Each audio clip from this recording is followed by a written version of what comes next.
কবি শঙ্খ ঘোষের লেখা কবিতা বাবরের প্রার্থনা। এই তো জানু পেতে বসেছি, পশ্চিম আজ বসন্তের শূন্য হাত। ধ্বংস করে দাও আমাকে যদি চাও, আমার সন্ততি স্বপ্নে থাক। কোথায় গেল ওর স্বচ্ছ যৌবন, কোথায় কুরে খায় গোপন ক্ষয়।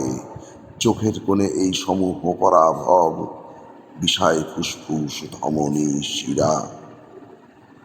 জাগাও শহরের প্রান্তে প্রান্তরে ধূসর শূন্যের আজাদ গান।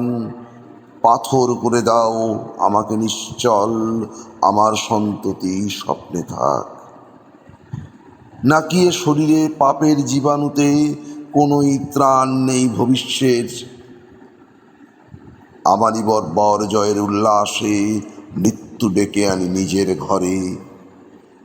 নাকি এ প্রাসাদের আলোর ঝলকানি পুড়িয়ে দেয় সব হৃদয়ে হাড়, এবং শরীরের ভিতরে বাসা গড়ে লক্ষ নির্বোধ পতঙ্গের। আমারই হাতে এত দিয়েছ সম্ভার, জীর্ণ করে ওকে কোথায় নেবে? ধ্বংস করে দাও আমাকে ঈশ্বর, আমার সন্ততি স্বপ্নে থাক।